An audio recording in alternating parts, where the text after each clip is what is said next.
Jasmine. Hai Miss. Loh, kenapa hari ini kelihatannya kamu sangat lelah ya? Iya Miss. Jadi tuh kemarin aku kurang istirahat. Aku nggak dengar sama Mama. Ya udah, aku ditegur deh sama Mama. Oh gitu ya. Oke, berarti untuk selanjutnya kamu harus menurut sama orang tua kamu. Dan pasti kamu juga tahu kan bahwa manusia itu perlu istirahat di dalam kehidupan. Tapi kenapa Miss? kalau seandainya nih kita udah ke surga, kita tidak akan lagi beristirahat seperti yang kita lakukan di dunia ini. Iya Miss. Aku juga ada janji sama Mama agar bisa lebih menurut lagi. Oke, baik kalau begitu. Sekarang Jasmine, kita mau menyaksikan sebuah cerita yang sangat menarik, yaitu cerita tentang Elia dan Elisa. Mari sama-sama kita saksikan di Mesbah Cilik.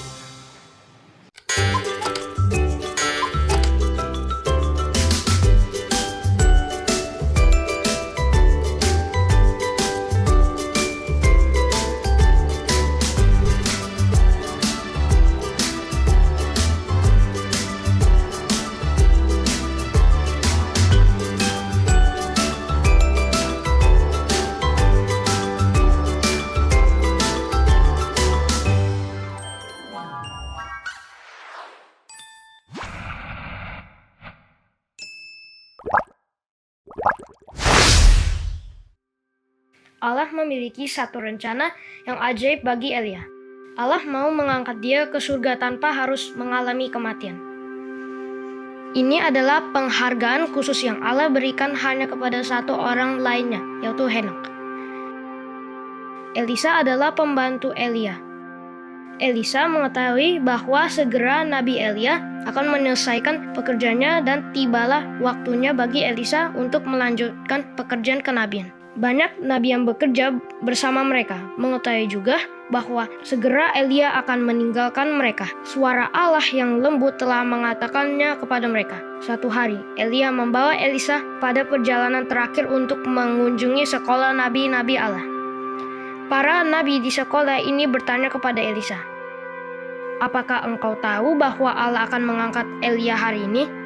"Ya, saya tahu," kata Elisa. "Tetapi saya tidak mau membicarakan hal itu sekarang." Pikiran tentang kehilangan Nabi Elia memenuhi sebuah hati Elisa dengan kesedihan. Dia juga cukup gugup dalam mengemban tugas Elia. Elia juga tahu bahwa dia segera akan meninggalkan Elisa.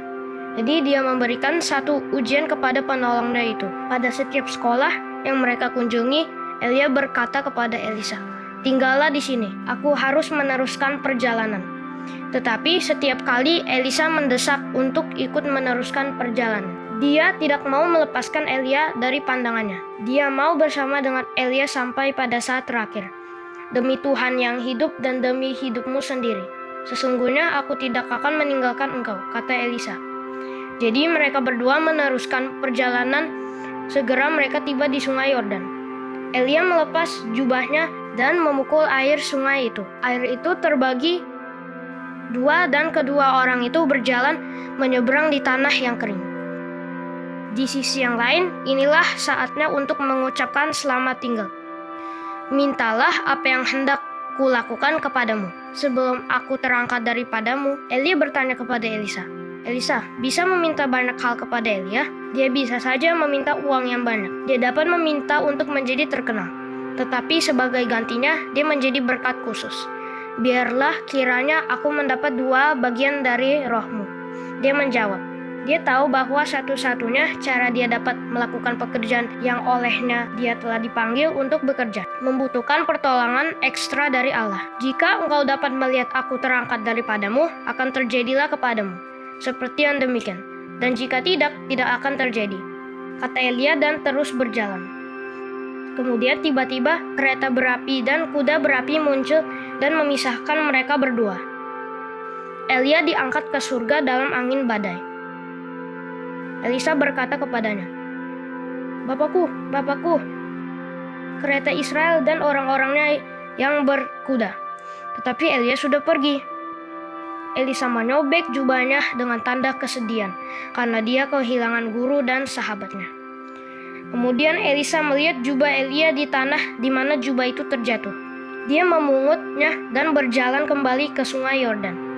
Sambil menggulung jubah itu, Elisa memukul air sungai itu dengan jubah Elia. Sama seperti yang dilakukan Elia, sekali lagi air itu terbagi dua dan Elisa berjalan menyeberang sungai Yordan, melewati tanah yang kering. Allah telah memberikan kepada Elisa rohnya.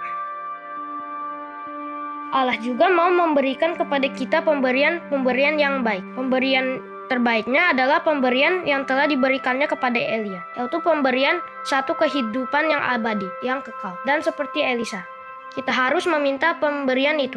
Kita harus tetap meluruskan pandangan kita hanya pada Yesus. Sama seperti Elisa terus memandang Elia. Dan kita harus percaya bahwa doa-doa kita sudah dijawab dan kita bertindak dalam iman. Kita harus percaya sama seperti yang dilakukan oleh Elisa ketika dia memukul air sungai Yordan dengan jubah Elia.